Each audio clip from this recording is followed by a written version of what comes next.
ಗುರುಜಿ ತಿಳಿಸ್ಕೊಡ್ತೀವಿ. ಖಂಡಿತಮ್ಮ. ಶ್ರೀ ಗುರುಭ್ಯೋ ನಮಃ. ಅಂಬಾ ಮಹಾಲಕ್ಷ್ಮಿ ಮಹಾಸರಸ್ವತಿ ಅಂಬಿಕಾಯಿ ನಮೋ ನಮಃ.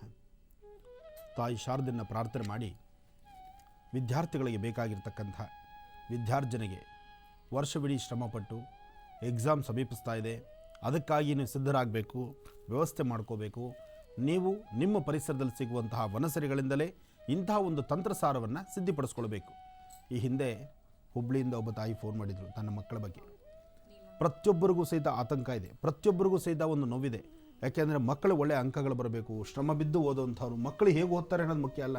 ಆ ಎಕ್ಸಾಮ್ ಹಾಲಲ್ಲಿ ಬರೋದು ಅದರಲ್ಲಿ ಅಂಕಗಳು ತೊಗೊಂಬಿಟ್ರೆ ಅವ್ರಿಗೆ ಅಷ್ಟೇ ತೃಪ್ತಿ. ಹೌದು. ಹಿಂದೆ ಒಂದು ವರ್ಷದ ಹಿಂದೆ ಅವಾಗ ಓದಿರ್ತಕ್ಕಂಥದ್ದು ವರ್ಷದ ಕೊನೆಯ ತನಕ ಮಧ್ಯದಲ್ಲಿ ಎಲ್ಲ ಬೇಕಾಗಿರ್ತಕ್ಕಂಥ ಕ್ವಶನ್ಗಳನ್ನು ಆಯ್ದು ಕೊಡೋರು. ಆದರೆ ಈಗಿನ ಪರಿಸ್ಥಿತಿ ಅಲ್ಲ.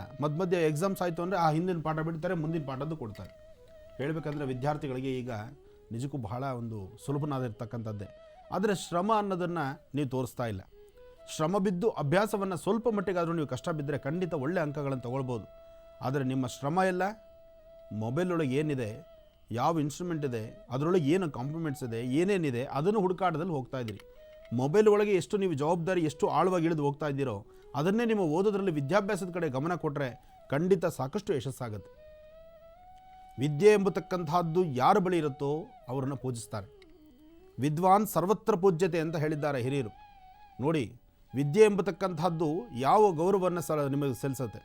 ನಿಮ್ಮ ಕೈಲಿ ಹಣ ಆಗಲಿ, ಆಸ್ತಿ ಆಗಲಿ, ಚಿನ್ನ ಬೆಳ್ಳಿ ವಜ್ರ ವೈಡೂರ್ಯವಾಗಲಿ ಏನೆಲ್ಲ ಇದ್ದರೂ ಸಹಿತ ನಿಮ್ಮ ಕೆಳಗೆ ಆಳು ಕಾಳುಗಳಿರ್ತಾರೆ.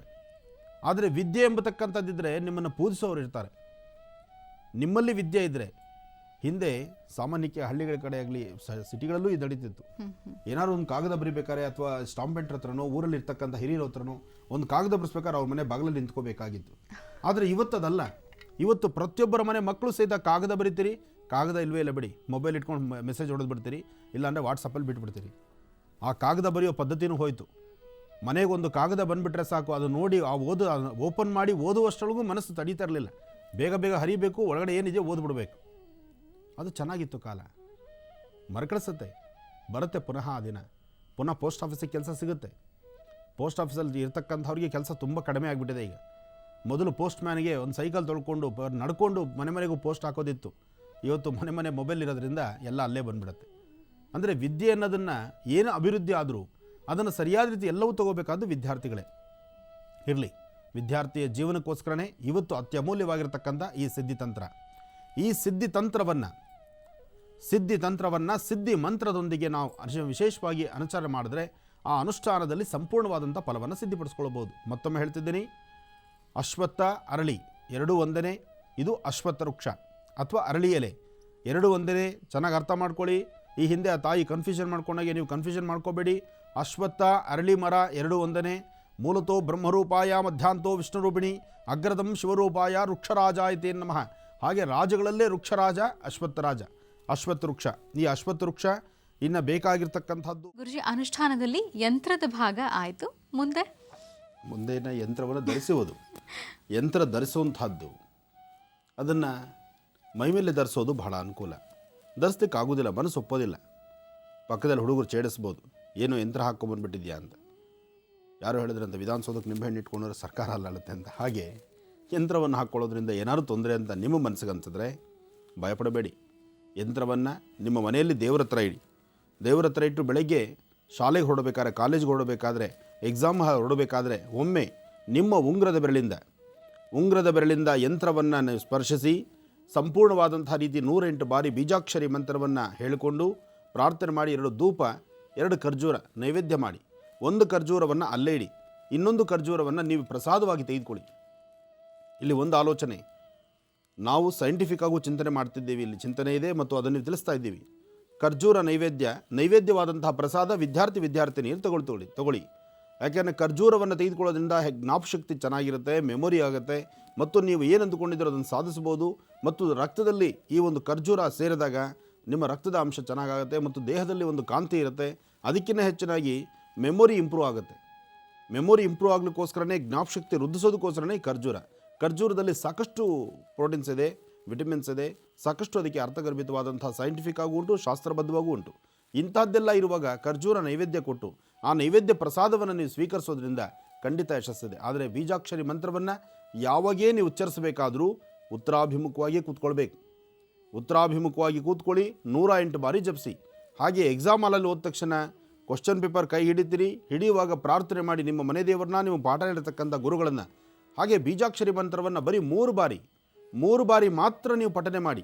ಆ ಪಠನೆ ಮಾಡುವಾಗ ನಿಮ್ಮ ಹೆಬ್ಬೆರಳು ಮತ್ತು ಉಂಗ್ರದ ಬೆರಳನ್ನು ಹಿಡಿರಿ. ಬೀಜಾಕ್ಷರಿ ಮಂತ್ರವನ್ನು 3 ಬಾರಿ ಹೇಳ್ಕೊಳ್ಳಿ. 3 ಬಾರಿ ಬೀಜಾಕ್ಷರಿ ಮಂತ್ರವನ್ನು ಹೇಳಿ ನೀವು ಪ್ರಾರ್ಥನೆ ಮಾಡಿದ್ರೂ ಸಹಿತ ನೀವು ಅಂದುಕೊಂಡದ್ದನ್ನು ಸಾಧನೆ ಮಾಡ್ಬೋದು. ಹೆಚ್ಚು ಅನುಕೂಲ ಸಿದ್ಧಿಯಾಗತ್ತೆ. ಅನುಕೂಲ ಸಿಂಧು ಭಾಳ ವಿಶೇಷ. ಅದರಲ್ಲೂ ಈ ಒಂದು ಸಿದ್ಧಿ ಯಂತ್ರ, ಈ ಒಂದು ಯಂತ್ರ ಭಾಗ ನಿಮ್ಮಲ್ಲಿರೋದ್ರಿಂದ ಖಂಡಿತ ಹೇಳ್ತೀರಿ ಸಾಕಷ್ಟು ಕಾರ್ಯಸಿದ್ಧಿಯನ್ನು ಸಿದ್ಧಿಪಡಿಸ್ಕೊಳ್ಳೋದಕ್ಕೆ ವಿಶೇಷತೆ ಇದೆ. ಆದರೆ ಯಂತ್ರವನ್ನು ಗುರುಗಳೇ ಅವ್ರ ಆಶ್ರಮದಲ್ಲಿ ತಯಾರು ಮಾಡ್ಬೋದಾ? ಒಂದು ಫೋನ್ ಮಾಡ್ರೆ ಸಿಗುತ್ತಾ? ಖಂಡಿತ ಇಲ್ಲ. ಯಂತ್ರ ನಮ್ಮ ಆಶ್ರಮದಲ್ಲಿ ನಾವು ಸಿದ್ಧಿ ಮಾಡೋದಿಲ್ಲ, ನಾವು ನಿಮಗೆ ಕಳಿಸೋದಿಲ್ಲ. ಅದನ್ನು ತಿಳ್ಕೊಬೇಡಿ. ಯಾಕೆಂದರೆ ಫೋನ್ ನಂಬರ್ ಕೊಟ್ಟ ತಕ್ಷಣ ಯಂತ್ರ ಕಳಿಸ್ಕೊಟ್ಬಿಡಿ ಅಂದರೆ ಕಳಿಸೋಲ್ಲ. ಹಾಗೆ ನಮ್ಮ ಮನೆ ಮಕ್ಕಳು ಸೋಂಬೇರಿಗಳು ಮಾಡೋದಿಲ್ಲ. ನಾವು ಮಾಡಿದ್ರೆ ನಡೆಯುತ್ತಾ? ಖಂಡಿತ ನಡೆಯೋದಿಲ್ಲ. ನಿಮ್ಮ ಮನೆ ಮಕ್ಕಳ ಕೈಲೇ ಮಾಡಿಸ್ಬೇಕು, ಮನೆ ಮಕ್ಕಳೇ ಮಾಡಬೇಕು, ಮಕ್ಕಳು ಅವರೇ ಕೂತು ಮಾಡಬೇಕು. ಯಾವತ್ತೂ ಹಸಿವಾದವನು ಊಟ ಮಾಡಿದ್ರೆ ಅದು ಊಟದ ಅಭಿರುಚಿ ಇರುತ್ತೆ, ದೇಹದಲ್ಲಿ ಶಕ್ತಿ ಬರುತ್ತೆ. ಪಕ್ಕದವನಿಗೆ ಹಸಿವಾಗಿದೆ ಅಂತ ನಾನು ಊಟ ಮಾಡಿದ್ರೆ ಅಲರ್ಜಿ ಆಗುತ್ತೆ, ಅಜೀರ್ಣ ಆಗುತ್ತೆ. ಅದಾಗಬಾರ್ದು. ಯಾವುದು ಮಾಡಬೇಕು, ಏನು ಮಾಡಬೇಕು ಅದು ಅವರೇ ಮಾಡಬೇಕು. ಮಾಡಿದ್ರೇ ಚೆನ್ನ. ಒಳ್ಳೆಯದಾಗಲಿ. ನಿಮಗೇನಾದರೂ ಇದರಲ್ಲಿ ಅರ್ಥವಾಗದಿರ ಇರ್ತಕ್ಕಂಥದ್ದು, ನಾನು ಹೇಳಿರುವಷ್ಟರಲ್ಲಿ ಏನಾದರೂ ನಿಮಗೆ ಸಂದೇಹಗಳಿದ್ದರೆ, ಅಥವಾ ಅದೇನು ಮಾಡಬೇಕು, ಇದೇನು ಮಾಡಬೇಕು, ಅದು ಹೇಗೆ ಮಾಡಬೇಕು, ನಮಗೆ ಅರ್ಥವಾಗ್ತಿಲ್ಲ ಅನ್ನೋಂಥ ಪರಿಸ್ಥಿತಿ ಇದ್ದರೆ ನಮ್ಮ ವೆಬ್ಸೈಟ್ಗೆ ಬನ್ನಿ. ವೆಬ್ಸೈಟಲ್ಲಿ ನೋಡಿ, ಝೀನಲ್ಲಿ ನಿಮಗೆ ವೆಬ್ಸೈಟ್ ಇದೆ. ಅದರ ವಿಳಾಸ ಮತ್ತೊಮ್ಮೆ ಹೇಳಮ್ಮ. ವೀಕ್ಷಕರೇ, ವಿದ್ಯಾರ್ಥಿಗಳೇ ಮಾಡಬೇಕಾಗಿರುವಂತಹ ಸರಸ್ವತಿ ಅನುಷ್ಠಾನದ ಸಂಪೂರ್ಣ ಮಾಹಿತಿಯನ್ನು ಇವತ್ತು ಗುರುಜಿಯವರು ತಿಳಿಸ್ಕೊಟ್ಟಿದ್ದಾರೆ. ಅಕಸ್ಮಾತಾಗಿ ಇದರಲ್ಲಿ ಏನಾದರೂ ನಿಮಗೆ ಗೊಂದಲಗಳಿದ್ರೆ, ಈ ಅನುಷ್ಠಾನವನ್ನು ಮತ್ತೊಮ್ಮೆ ತಿಳ್ಕೊಳ್ಬೇಕು ಅನ್ನೋದಿದ್ರೆ ನಮ್ಮ ವೆಬ್ಸೈಟ್ ಐಡಿಗೆ ಲಾಗಿನ್ ಕೂಡ ಆಗಬಹುದು. www.zeekannada.tv.com www.zeekannada.tv.com ಈ ವೆಬ್ಸೈಟ್ ಐಡಿಗೆ ಲಾಗಿನ್ ಆಗಿ ಮಹರ್ಷಿ ವಾಣಿ ಅಂತ ಕಾರ್ಯಕ್ರಮದ ಹೆಸರನ್ನು ಮತ್ತು ಇವತ್ತಿನ ಅನುಷ್ಠಾನದ ಬಗ್ಗೆ ತಿಳ್ಕೊಳ್ಬೇಕು ಅಂದರೆ ಇವತ್ತಿನ ದಿನಾಂಕವನ್ನು ಟೈಪ್ ಮಾಡಿದರೆ ಇವತ್ತಿನ ಮಹರ್ಷಿ ವಾಣಿ ಕಾರ್ಯಕ್ರಮದ ಸಂಪೂರ್ಣ ವಿವರಗಳು ಮತ್ತೆ ನಿಮಗೆ ಲಭ್ಯ ಆಗುತ್ತೆ ಅಂತ ಹೇಳ್ತಾ ಬನ್ನೀಗ ಈ ದಿನದ ವಿಶೇಷತೆ ಏನು ಈಗ ಗುರುಜಿಯವರಿಂದ ತಿಳ್ಕೊಳ್ಳೋಣ. ಗುರುಜಿ, ಪಂಚಾಂಗ ಶ್ರವಣ ಮಾಡೋದಾ? ಖಂಡಿತಮ್ಮ. ಇನ್ನು ಪಂಚಾಂಗ ಶ್ರವಣ ಮಾಡೋಣ. ಈ ದಿನ ರಾಶಿಫಲ ತಡ ಆಗಿದೆ. ತಡ ಆಗಿದ್ದಕ್ಕೆ ನಿಮ್ಮೆಲ್ಲರನ್ನು ಮೊದಲೇ ನಾನು ಹೇಳ್ತಾ ಇದ್ದೀನಿ, ಇವತ್ತು ತಡ ಆಗಿದೆ. ಕಾರಣ ನಿಮ್ಮೆಲ್ಲರ ಮನೆಯಲ್ಲಿರ್ತಕ್ಕಂಥ ವಿದ್ಯಾರ್ಥಿಗಳ ಬದುಕಿಗೆ ಒಂದಷ್ಟು ವಿಶೇಷತೆ ಬೇಕಾಗಿತ್ತು. ಅದಕ್ಕಾಗಿ ಸಮಯ ಮುಂದೆ ಹೋಗಿದೆ. ಅನ್ಯತಾ ಭಾವಿಸಬೇಡಿ. ನಾಳೆ ಈ ಥರ ನಿಮಗೆ ತಡ ಆಗೋದಿಲ್ಲ. ಮುಂಚಿತವಾಗಿ ನಾವು ತಿಳಿಸೋಣ. ಮೊದಲು ಪಂಚಾಂಗ ಇವತ್ತಿನ ತಿಥಿವಾರ ನಕ್ಷತ್ರವನ್ನು ಗಮನಿಸೋಣ. ದರ್ಪಣಾಂಜನ ರಾಶಿಫಲವನ್ನು ಶುರು ಮಾಡೋಣ. ಅಂಬಾ ಗುರು ಬ್ರಹ್ಮ ಗುರು ವಿಷ್ಣು ಗುರುದೇವೋ ಮಹೇಶ್ವರ ಗುರು ಸಾಕ್ಷಾತ್ ಪರಬ್ರಹ್ಮ ತಸ್ಮೈ ಶ್ರೀ ಗುರುವೇ ನಮಃ. ಗುರುವೇ ಸರ್ವಲೋಕಾನಾಂ ವಿಷಜೇ ಭವರೋಗಿಣಾಂ ನಿಧೇ ಸರ್ವವಿದ್ಯಾನಾಂ ಶ್ರೀಂ ದಕ್ಷಿಣಾಮೂರ್ತಯೇ ನಮೋ ನಮಃ. ಭಗವತಿ ಶ್ರೀರಾಜರಾಜೇಶ್ವರಿ ಅಂಬಾ ಯಾ ದೇವಿ ಸರ್ವಭೂತೇಷು ಮಾತೃರೂಪೇಣ ಸಂಸ್ಥಿತಾ ನಮಸ್ತಸ್ಸೈ ನಮಸ್ತಸ್ಸೈ ನಮಸ್ತಸ್ಸೈ ನಮೋ ನಮಃ. ಭಗವತಿ ಶ್ರೀರಾಜರಾಜೇಶ್ವರಿ ನಮಃ. ಶ್ರೀ ಧರ್ಮಕ್ಕೆ ನಾಮ ಸಂವತ್ಸರೆ ಉತ್ತರಾಯಣಿ ಶಿಶಿಋತು ಪಾಲ್ಗುಣ ಮಾಸ ಶುಕ್ಲಪಕ್ಷ 2/3/2017 ಗುರುವಾರ, ಚತುರ್ಥಿ ಇವತ್ತು ಅಶ್ವಿನಿ ನಕ್ಷತ್ರಚಾರ ಪ್ರಕಾರ ಚಂದ್ರ ಚೆನ್ನಾಗಿದ್ದಾನೆ. ಗುರುವಿನ ಅನುಗ್ರಹ ಇದೆ. ಚತುರ್ಥಿ ಮೇಲೆ ಪಂಚಮಿ ಶುರುವಾಗೋಗುತ್ತೆ. ಪಂಚಮಿ ಇವತ್ತು ಮುಹೂರ್ತ ಭಾಳ ಚೆನ್ನಾಗಿದೆ. ಇವತ್ತು ನಾಳೆ 2 ದಿವಸ ಸಹಿತ ಭಾಳ ವಿಶೇಷವಾಗಿರ್ತಕ್ಕಂಥ ದಿನ. ಯಂತ್ರವನ್ನು ಮರಿಬೇಡಿ. ಪ್ರತಿಯೊಬ್ಬರ ಮನೆ ಮಕ್ಕಳಿಗೂ ಸಹಿತ ವಿದ್ಯಾರ್ಥಿಗಳಿಗೆ ಬೇಕಾಗಿರ್ತಕ್ಕಂಥ ವಿದ್ಯಾರ್ಜನೆಯ ಈ ವರ್ಷದಲ್ಲಿ ವಿಶೇಷವಾಗಿ ಪ್ರತಿಯೊಬ್ಬ ಮಕ್ಕಳು ಸಹಿತ ನಿಮ್ಮ ಶ್ರಮಕ್ಕೆ ತಕ್ಕ ಪ್ರತಿಫಲ ತೆಗೆದುಕೊಳ್ಬೇಕು. ಹಾಗಂತ ಆನಂದ್ ಗುರುಜಿ ಹೇಳಿರ್ತಕ್ಕಂಥ ಯಂತ್ರವನ್ನು ಮಾಡಿ ಮನೆಯಲ್ಲಿ ಓದ್ದಿರ ಬೆಡ್ಶೀಟ್ ಓದ್ಕೊಂಡು ಮಲ್ಕೊಂಡು ಸರಿಯಾಗಿ ಸಮಯಕ್ಕೆ ಹಾರ್ಲಿಕ್ಸು ಬೋರ್ಮಿಟ ಕುಡಿದು ಆ ಕಡೆ ಈ ಕಡೆ ಉರುಳು ಮಲ್ಕೊಂಡಿದ್ದು ಮಾರ್ಕ್ಸ್ ಬರಲಿಲ್ಲ, ಅಂಕಗಳು ಬರಲಿಲ್ಲ, ಅಥವಾ ನಾನು ಈ ಸತಿ ಸರಿಯಾದ ರೀತಿ ಮಾರ್ಕ್ಸ್ ತೊಗೊಳ್ಳಿಲ್ಲ, ಅದಕ್ಕೆ ನಾನು ಕಾರಣ ಅಲ್ಲ. ಗುರುಗಳು ಹೇಳಿದ್ದಾರಪ್ಪ, ಶ್ರದ್ಧೆಯಿಂದ ಒದ್ದೆ ಬಟ್ಟೆ ಉಟ್ಕೊಂಡು ಯಂತ್ರ ಬರೆದಿದ್ದೀನಿ, ಯಂತ್ರವನ್ನು ಕುತ್ತಿಗೆಯಲ್ಲೇ ಹಾಕ್ಕೊಂಡಿದ್ದೀನಿ, ಬ್ಲೇಡು ವಾಚು ಚೈನು ತೆಗೆದುಬಿಟ್ಟಿದ್ದೀನಿ, ಬರೀ ನಾನು ಕುತ್ತಿಗೆಯಲ್ಲಿ ಯಂತ್ರ ಧರಿಸಿದ್ದೀನಿ, ಆ ಯಂತ್ರದಿಂದ ನಾನು ಎಕ್ಸಾಮಲ್ಲಿ ಪಾಸ್ ಆಗಬೇಕು ಅಂದರೆ ಖಂಡಿತ ಸಾಧ್ಯವಿಲ್ಲ. ಶ್ರಮ ನಿಮ್ಮದು. ನೀವು ಶ್ರಮಿಸಬೇಕು. ನೀವು ಕ್ರಮಬದ್ಧವಾಗಿ ಓದಬೇಕು. 1 ವರ್ಷವುದ್ದಕ್ಕೂ ನೀವು ಓದಿರ್ತಕ್ಕಂಥದ್ದನ್ನು ತಲೆಗೆ ಮೆಲುಕು ಹಾಕ್ಕೋಬೇಕು. ಅದನ್ನು ಶ್ರಮದಿಂದ ಕ್ರಮದಿಂದ ಬರೀರಿ. ಮತ್ತೊಂದು ಶಕ್ತಿ ನಿಮ್ಮನ್ನು ಕಾಪಾಡುತ್ತೆ. ಆ ಶಕ್ತಿ ಆ ಸಿದ್ಧಿ ಯಂತ್ರವಾಗಿರಲಿ. ಒಳ್ಳೆಯದಾಗಲಿ.